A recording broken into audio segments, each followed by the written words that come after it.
Hello and welcome into RugbyPass's exclusive mobile broadcast studio. We're taking this thing around the country following every game of the 2017 British and Irish Lions Tour.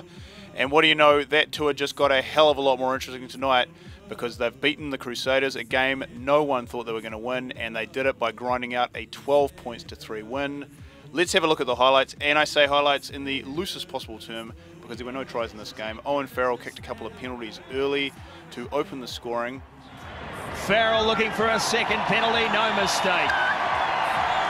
And it was 6-0 to the Lions. Richie Mwanga got one back for the home side, but then Farrell again kicked one late in the first half, and it was 9 points to 3 at half time. A lot of people were scratching their heads over this because the Crusaders have scored a lot of very, very good tries this year, whereas the Lions have only managed to get 2 so far on the tour. And people were thinking, hey, you know, this was going to be a blowout, but no, the Lions stood up, they staunched up their defence, and the Crusaders could not find a way through. Farrell kicked another penalty in the second half, and that was it. It was 12 points to 3. A lot of people walking out of the stadium around me saying to themselves, gee, did that just happen? Crusaders haven't lost a game all year. Well, now they have. But they'll go back to Super Rugby and probably try and rectify that, probably by smashing the next team they play.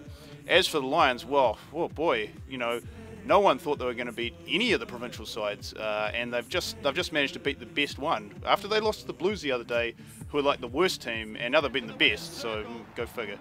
So the Lions have got the Highlanders next week. That's going to be another huge game because they're going to be fired up for another big performance. There's going to be a packed crowd down at Forsyth Bar. We're going to be there, taking this sucker with us. But I think the main thing that's going to come out of this game is actually the performance of the referee, Matthew Raynal. The Frenchman has got control of at least one of the tests against the All Blacks, and the amount of penalties that he was giving out against the Crusaders has to be a real concern, given that was probably what's going to be the All Black front row going into those tests. So stay tuned for a bit more action about that, and everything else you need to know about the British and Irish Lions Tour and all the other test rugby that's happening over the weekend. Go to rugbypass.com, the world's #1 global rugby website. For RugbyPass, I'm Jamie Wall. I'll see you later.